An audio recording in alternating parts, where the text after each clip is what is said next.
Good afternoon. Thank you so much for being here. I'm sad it's the final Agile conference. I was talking to people earlier. Had we been a bit more agile and added another AI next to the conference title, it would have been a different story because AI is the trend, right? Anyway, amazing to be here. Amazing to be here. None of us can, forget COVID and the impact that we had. Tragedy, losses, darkness, so on and so forth on one side, whereas on the other side, it also created opportunities for many businesses because many businesses came up with new ideas to support or survive in that sort of difficult situation. And with COVID, everyone locked in and working from home also enabled the social media platforms. And another industry that benefited was the toy industry or the plaything. So at that time I was working for an organization or a company that made the Lego bricks or the Lego models. And because everyone at home and children, parents playing together, the sales was going over the roof. And to cope with that, we had to expand the teams and bring new features quickly. So I was leading a team and I was in a situation where we had to now expand and bring more engineers. It was a typical team where we had product manager and few engineers, QA engineers, so on. And I was looking for a senior software engineer. So I was interviewing Charlie. Charlie came across as a typical, tech wizard or geek, and he was so good. It was amazing. It was a lovely conversation. It was the third round interview, and the previous round, he was probably one of the, the toppest, the performer on the programming test aspect. It was so lovely. And after my initial, conversations, I was trying to understand how he would work within the team with the stakeholders, product managers, and especially with the QA engineer in my team. And when I asked this question, he was like rolling his eyes, looking completely confused. And he said, I don't know, because I don't work with a QA engineer. I was like, wow, that was the first time I came across someone saying that in an engineering team, they don't have QA engineer. And I was like, oh, then who does the QA rituals? And he said, oh, we all do. All engineers do. So that was my first signal. It struck me here, and I kept that on and just thinking and trying to observe out in the industry how others operate. Fast forward a few months, and we got out of COVID, post-COVID, all together, the in-person collaboration, the typical team environment. And in a different team, that's Luke's team. This is a team handled one of the most critical features of an e-commerce platform, handling all the payments. It's a typical, autonomous team and operating on cloud, AWS cloud, and serverless technologies, right? So you can imagine the importance of, the team. And it's a perfect team. Because of the payments and this importance, we had a senior QA in the team right from the beginning. And as engineers often do, the senior QA, she wanted to move to a different team, and she wanted to experience the front end aspect of the platform. So she moved on. So we are in the situation, drawing board. So I was chatting to Luke because in an organization, when these things happen, you try to maximize the financial benefit, right? So senior QA, obviously you pay more, and then you see, oh, can we bring a junior and the mid engineer to replace, or all these sort of combinations. So I was chatting to Luke. Luke, what do you think? How can we go about hiring more engineers, another QA, what level, etc. And Luke's response kind of surprised me. He said neither. I was like, oh, what do you mean? Exactly, because I didn't know what his thinking was. And he said, no, we are cool. we can manage without a QA. Whoa. And in the team, payments, handling payments, yes. This is, hundreds of millions of pounds, the financial implication here.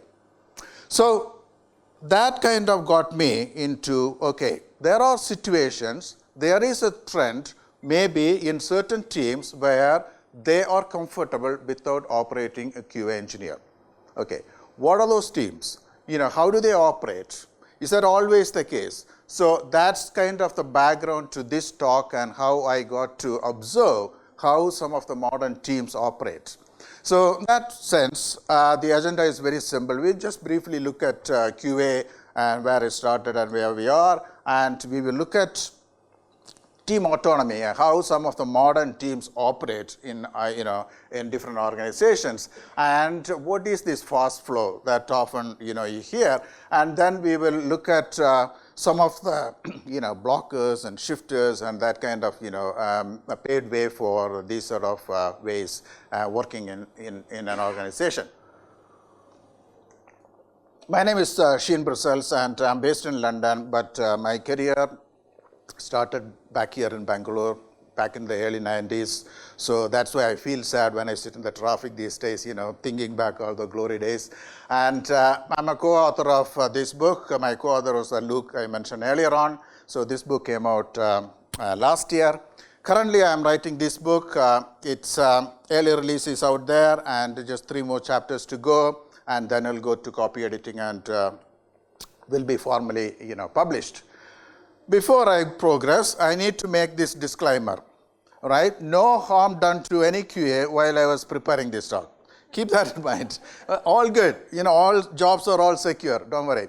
Right. So QA back then and then. What is quality? How do you define quality? Anyone? No bugs. Okay.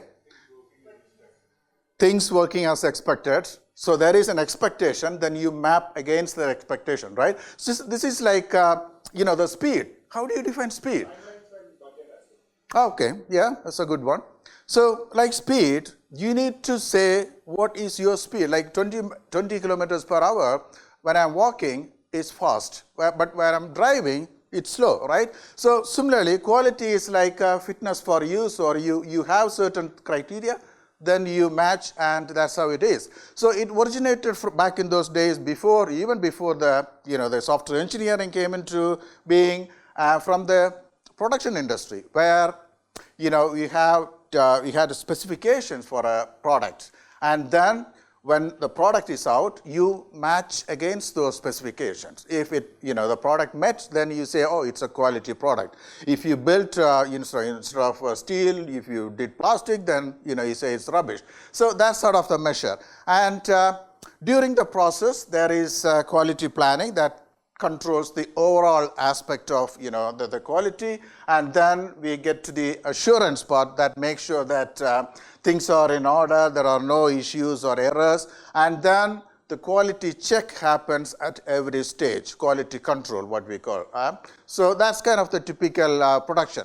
So taking it further and applying it in the olden kind of legacy ways. So that's how the software quality aspects came into this picture. So this is our adaptation of the industrial quality process.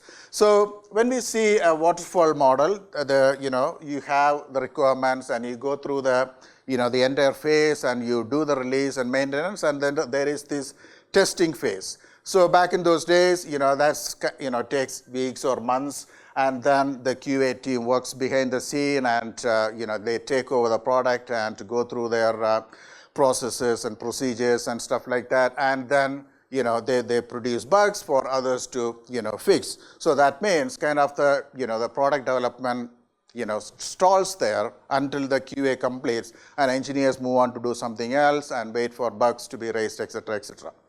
So that was then, and then things started to change. So this is where the autonomy comes in. Now, often the problem is with big teams, we have bigger problems because there are so many engineers, things go out of control, then we say, it's kind of, complicated or tangled. It can get, worse and worse. When this happens, the problem you get to is cognitive load. Most of you must be familiar with, this diagram, because the items or nodes or people, right? So, for example, when there are 5 items, 5 people, there are 10 communication lines between those 5 people. And just look at when we double that to 10, it goes up to 45. This is the problem the bigger teams, come across because of the collaborative difficulties and the confusions and the complications. So luckily someone was thinking about all those things and introduced the 2-pizza team was Jeff Bezos, and for whatever reason he thought, okay, let's define a team based on how many pizza pieces they can eat, whatever. But it really works, right? So 2-pizza teams made all these kind of easier for the teams, especially the collaboration and the speed with which decisions could be made, and that kind of enabled them to push forward in a faster pace. Typically, in a 2-pizza team, it's a small team. You can have product manager depending on the domain.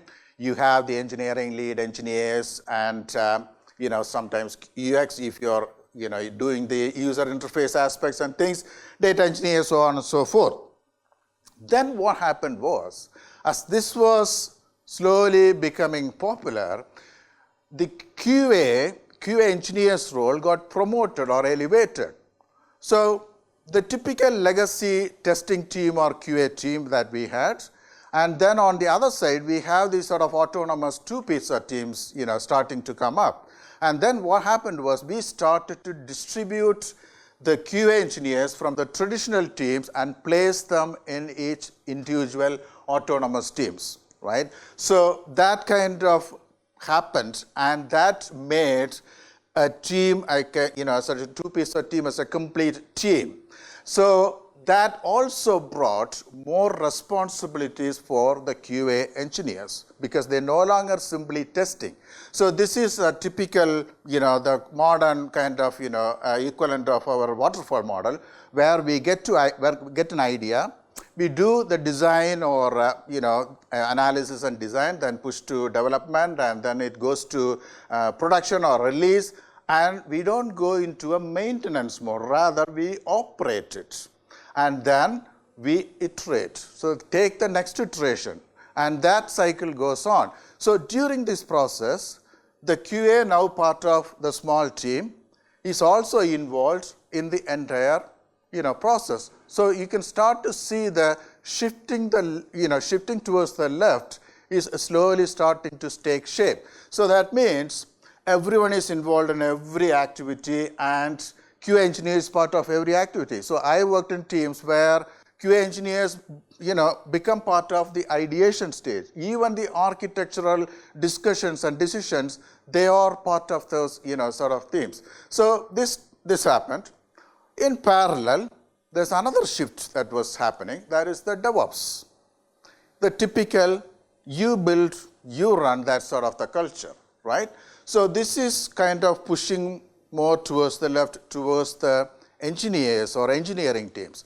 And then if you take that back, and these places where engineers develop something, then release and operate, no longer part of a release team or a site reliability team or so on. It all now part of the engineering team that owns the product or the feature. That means anyone can release to production, including QA engineers. Any day is a good day for release. I'm not going to ask you who is not deploying on a Friday, but it still happens, right? And especially when there is a festive season around, freeze. Everything is, frozen. And engineers also freeze. They don't work anything because, everything is broken. I can't check in, I can't do this, etc. So that is the typical, thing that kind of slowly, change or changing.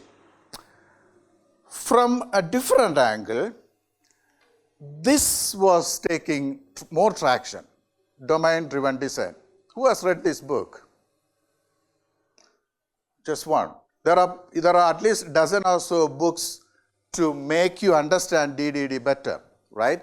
Now, domain-driven design brought the socio-technical aspect into the organizations, right? So what it did was DDD, if you don't know, it came out maybe 20 years ago by a guy called Eric Evans, and it's so popular, and it's still popular. There are a dozen or so books I mentioned. There's a dedicated conference and training courses, so on. So anyway, what it allows is it looks at an organization and splits into its business domains. And once you have a business domain, then it becomes easier to decompose or break it down further into subdomains. And once you have a subdomain, it goes even further. It looks at the model around, the data model or the boundaries, or what DDD calls as a bounded context.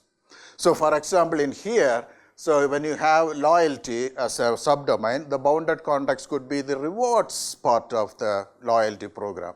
So that becomes one boundary owned by a single team. So that's they become their custodians. This is kind of old concepts taking shape, kind of kicking off things even now. In the meantime, the last 4 or 5 years, this came a thing. Team topologies. Anyone familiar? Okay, more hands now. So team topologies came up with a fresh idea. Okay, I'll briefly mention the next slide. And what it gives is it makes you think to approach organizing teams in a slightly different way than what we used to from the past. Okay, so there are basically 4 team topologies it talks about.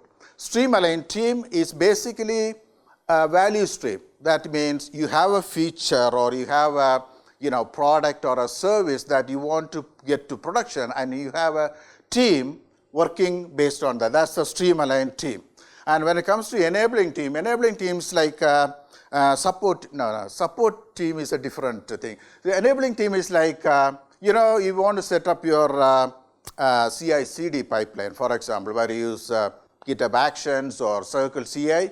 So enabling team could be the team that will set up the tooling or the CI/CD process so that other teams can easily adapt that. So they are more like helping others. Complicated subsystem team is like a difficult area in your organization that nobody can kind of clue whatsoever happening there. So there's a team that kind of looks after that part. They are the expert, and things like say for data science, right? So it's not everybody's cup of tea. You may have data engineers who know data, but data science, you have people who are specialists in their algorithms and models and so on and so forth. Platform team is basically a team that enables or sets up the platform for others to thrive or others to benefit from.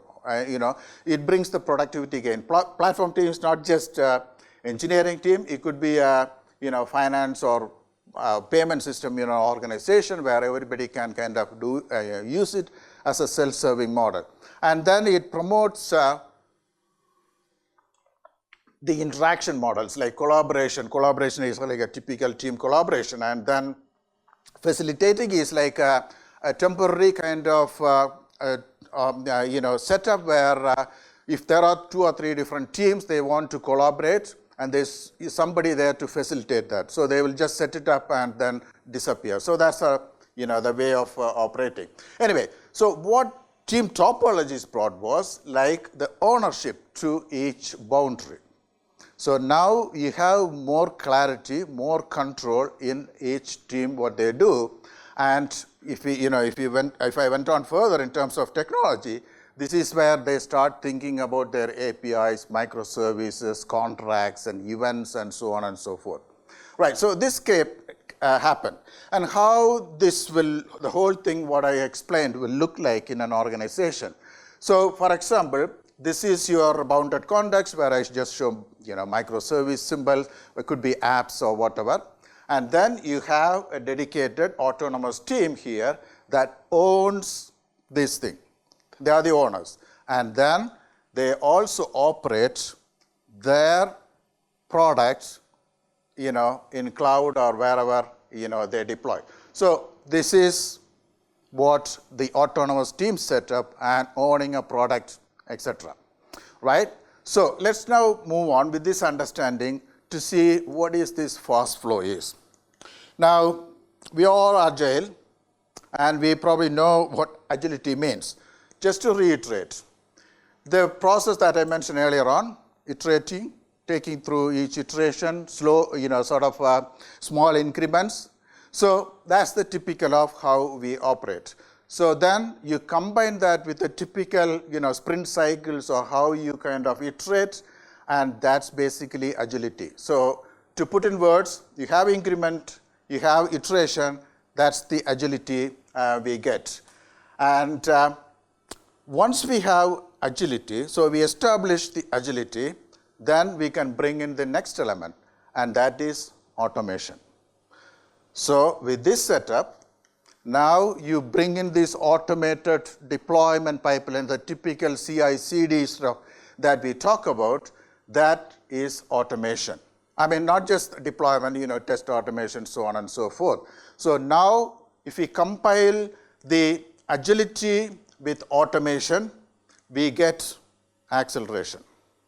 Okay? So now we are on the fast track. Okay? We are slowly starting to, run. Now, let's take it to the next level. This is where the fast flow comes in.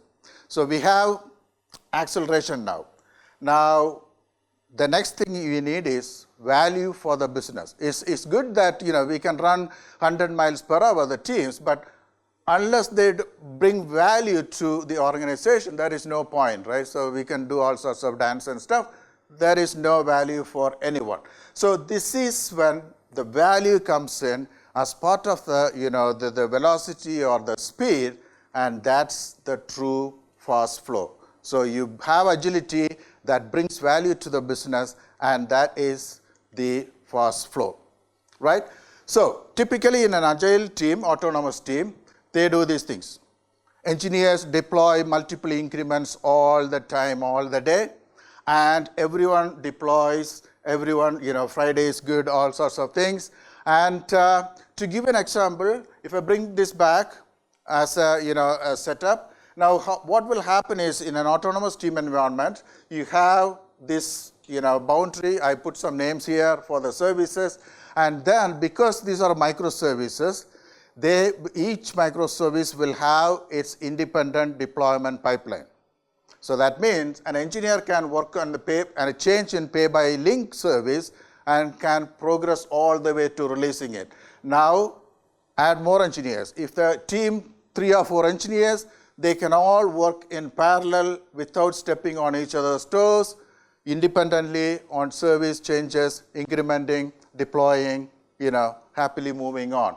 So this is kind of the end result of autonomous teams owning a boundary, building services or apps, all can move independently.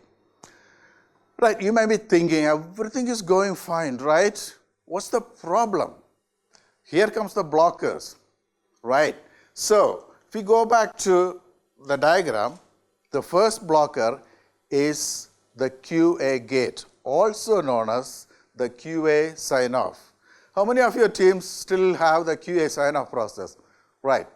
Yeah, I mean, it is valid. It is valid in, certain situations, but there are cases where it can become a blocker. So for example, typical in this sort of diagram, if you have a QA engineer, the first pipeline is going through to production, but the engineer is waiting for the QA to sign up. So QA engineer, she comes in, thumbs up, very good, because she wants to be very collaborative, coordinate with moving things. The next engineer is pushing the next one. Now he needs the QA. Okay, so the same QA engineer comes back. She needs to have a think because she's already working on something, testing something, and she'll say, okay, I'm good, I can manage. You know what's going to happen, right? So the next engineer pushing the change to another service. This is when things really get, hard. And this is where the cognitive load hits. a QA engineer. Now, what's the solution?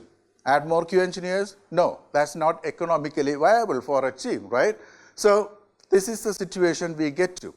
The next blocker, especially in the sort of modern teams these days work, is with the QA gate, the problem is that when you have 4 or 5 engineers, for those development engineers, the changes are very minimal.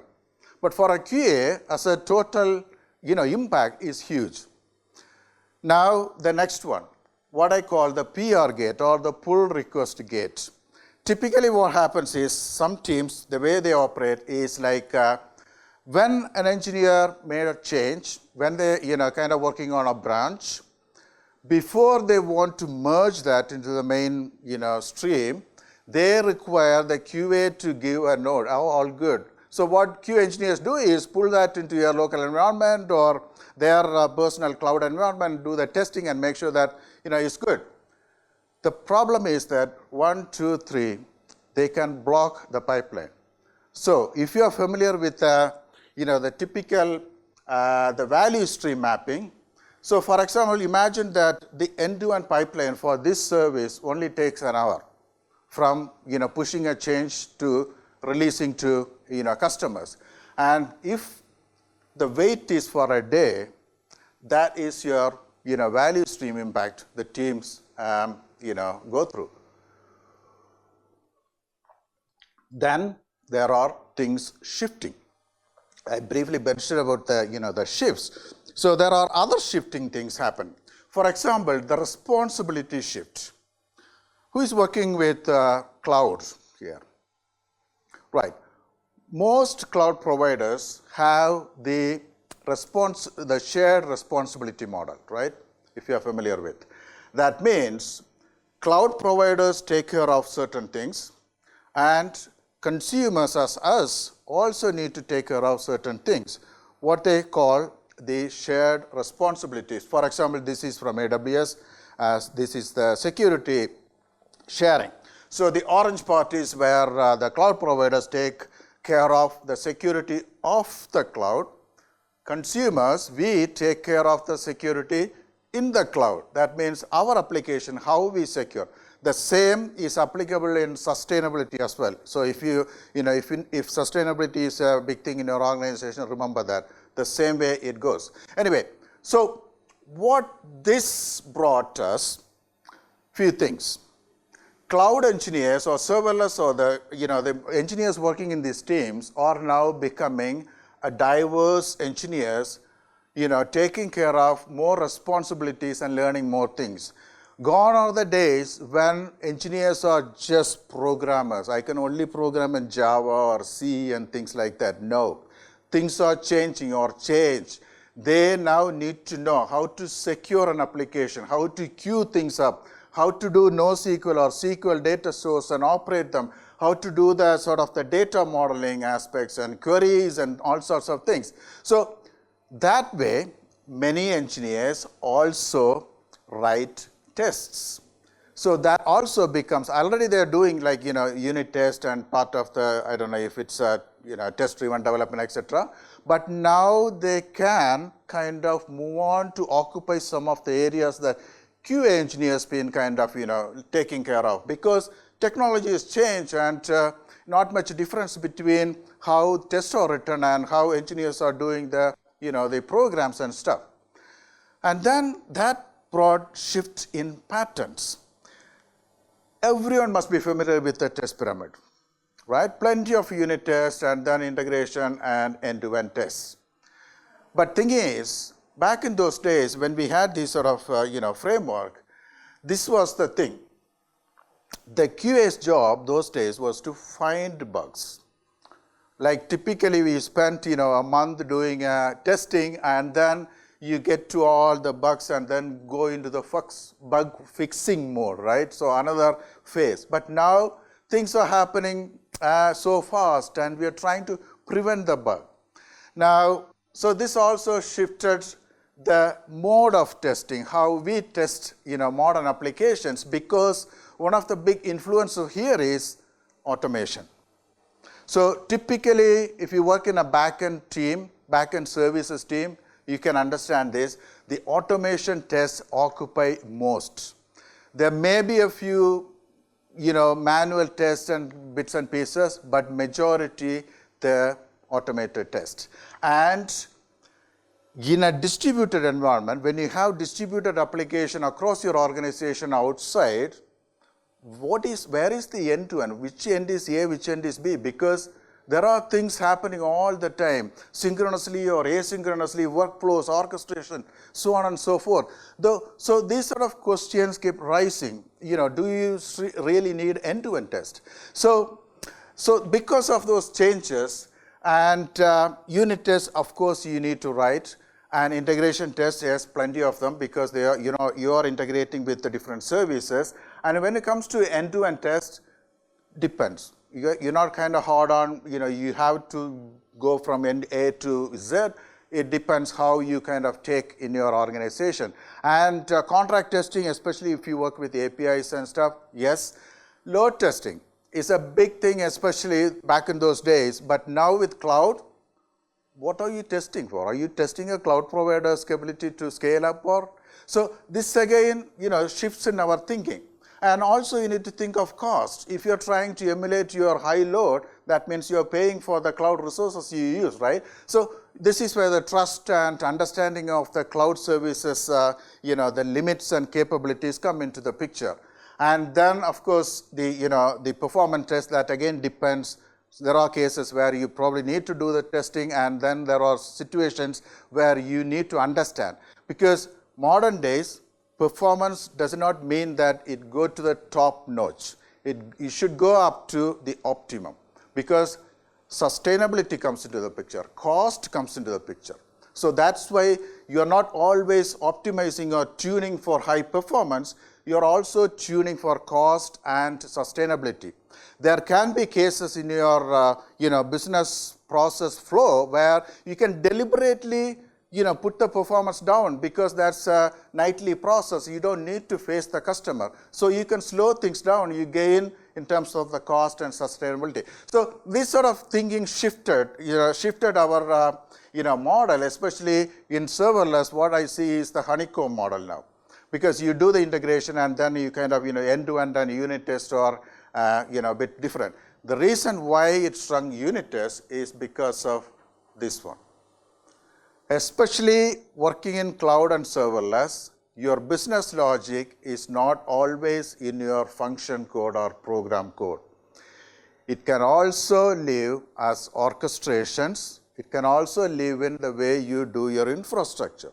For example, if you are like two different customers, like premium customers and ordinary customers, if you want to process the premium customers' request fast, you may tune the queue accordingly, whereas for the ordinary customer, you may slow down the queue. So that queue adjustment is part of the characteristic of your cloud service. That also is actually your business logic, right? So this is the reason why I say that, it's not always in the, the functions you write. So what this brought then was like the typical QA skills had to change. They no longer, work with sort of the test frameworks of Selenium or Cypress, so on and so forth. They need to understand all these things now, because that's how they can test the changes or, understand what other engineers are kind of talking about. So this basically happened. And then the other thing that I observed on, in the industry is like, of course, there are plenty of knowledge around testing and QA. But when it comes to cloud and serverless, most of these patterns and the recommendations are coming from developers or software engineers and not from QA engineers. So there is a gap now. So this is the reason why the two skills slowly need to come together and merge and become an engineer, rather than just differentiating between, the two. Right, so before I finish, I just wanted to show you something, how the teams, you may be thinking, okay, they're all moving so fast and small iterations and increment, how exactly they operate. So this is where the balancing act comes in. So A while ago, I think a bunch of engineers from Google wrote this book. I think it's a collection of papers. And there is a valid point, because especially when teams focus so much on stability, that can often slow down their progress or the speed. So they question that, do you always need to look at the stability? Can there be situations or parts of your system where you can be a bit relaxed on stability because that's not critical part? So based on that, in our book, we talk about what we call the square of balance. That means you test, you push to production or release, and then you observe, thoroughly. And if something goes wrong, you should be able to recover. And this cycle will continue always. So this, along with the fast flow that I explained earlier on, this is how kind of modern teams or teams that I have come across in the past operate, especially in the cloud development or serverless environment. So with a square of balance, there are like typical trade-offs that we need to make. Quality versus stability, and test coverage, observability. Speaking of test coverage, I remember back in those days, I think early 2000 things, when I used to work in Java related ecosystem, we had to have 100% test coverage to push it to production. What we do? We simply make up some tests, right? It's absolutely rubbish tests, make no sense, but just to get the 100% coverage. So this is where we need to kind of change our thinking. Right, are we really after coverage or really after value? The differentiation between critical part of the system that should be absolutely bolted with all the tests and observability, whereas non-critical part you can relax a bit, because even if something failed there, you have time, few minutes or an hour or two, to kind of come back and recover from the the failure. So this thinking now happens across the teams. So just to recap what we just been through, the second half of this talk is things, the way they operate are changing, right? The QA's involvement in the team is also changing, and how they contribute to the team environment. And when it comes to operating, the observability takes over, or almost has equal importance as how you do the testing. That's how proactively teams get alerted or notified when something goes wrong, even before the customers or end users notice something is going to fail. So they can quickly react and recover from those sort of situations. So this question is, do you really need QA now? You may be thinking, oh, Sheen, you convince us. Okay, let's go and get rid of all the QA. Not necessarily, but there are situations where you may need a QA. It could be answer, could be any of these things or all of the above. Again, it varies on your organization, your business domain. So just to give a couple of examples before I close. So here, if a team has a UX experience or critical user experience element. So this is a simple architecture of, say, you can take an e-commerce website, for example. So you have the front end, you have all the services at the back, and you have the back end for front end layer. This is the typical GraphQL layer in many cases. And if you have a stream-aligned team that has the ownership of the end-to-end of, say, checkout process of this website that includes user experience, you may need a QA to make sure that nothing gets broken and have enough tests. And similarly, if you have a team that just looks after the front end and the interaction layer, you may need a QA, right? So again, it depends on the situation. Another situation is where teams share a code base. This is so kind of complicated process. I know many teams still operate. The problem is, because they can deploy to all sort of different cloud environment, when it comes to a breakage, who owns the breakage? How do you know? You now quickly go back, who pushed the PR and who made that change, etc., right? So then between the teams, it becomes a chaotic situation. So this again, if you are in this unfortunate situation, then you may need a QA to kind of make sure that, double make sure nothing goes wrong. The other environment is when it's highly regulated, where the penalties of breakage and data leakage and so on is so heavy that you don't want to take a risk. There is no sort of time to kind of relax here. So in this sort of environment, absolutely have QA, or at least think that way. To close, just to leave you with some thoughts. Think that in an organization, you don't need to always go with the status quo. You can try to change, because one solution is not going to fit everybody. And experiment. Take some sort of approaches and see if it works for the business and your organization. If it works, stick with it. If it doesn't, change it, because we are all agile after all, right? So let me leave with the thought. When you go back to your teams, have a think. I'm not saying that you go and remove your QA, but at least next time when your leadership team, or you're the leader, when you set up a new team, you will think, oh, what's the business domain here? Is it back-end services? Can we really manage without the QA, or with the less QA involvement? So that's what I want you to get out of this talk today. Thank you ever so much, and enjoy the conference. Thank you. I think we have time for a couple of questions.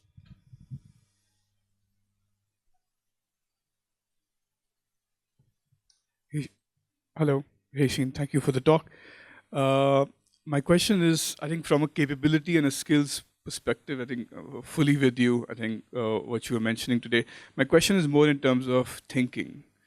And what I have, or what I think I'm noticing the challenge seems to be with the merging of the roles, which I'm for that anyway. But I would appreciate your perspective on this, which is for engineers or for developers to think like testers, right? I mean, the whole TDD approach, essentially.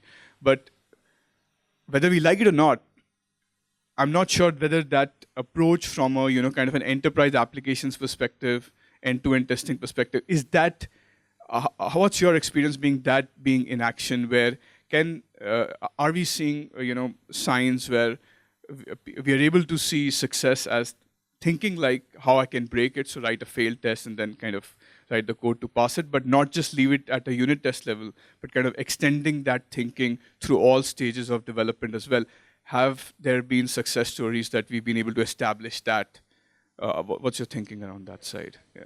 And the essence of your question is that whether engineers can think that way as QA, and for a more mature team, yes. But are we seeing kind of approach being scaled or shift left philosophy? Exactly. Yeah, so it won't happen overnight. I worked in previously, I quit the job last year, but the teams I work with, work like that. And for that, it has to happen from the top. You have to have that sort of organizational setup, and also you need to have this sort of, say for example, in a team, if you have an engineering manager, and the engineering manager or lead engineers can assist the engineers in terms of their architectural thinking and also the decision-making process. You can develop the mentality or mindset on engineers to work this way. It won't happen in an organization where you have teams where they never kind of thought of this approach. For example, something I always preach is like, make engineers architects. So when I used to work in my teams, if there is a new feature comes up, that ownership goes to one or two engineers. Take care of this feature or new request and come up with the analysis and architecture. Then we will be discussing. So that way, the leaders or leadership team or the tech leads and engineering managers can create that sort of knowledge in engineers asking questions, and that will then enable them to think that way. So it's kind of like both cultural as well as the technical aspects to be brought together.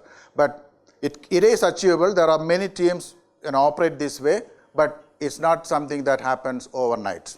Yeah. Unfortunately, we have run out of time, so I request all of you to take your questions offline with Sheen. Yeah, I'm here today and rest of the conference. So, Please find me. And thank you, Sheen, for a wonderful session. I hope all of you have enjoyed it. Please give a great, big round of applause to Sheen. Thank you. Thanks. And it's time for lunch break. We will continue in this room at 2 p.m. Thank you. Right.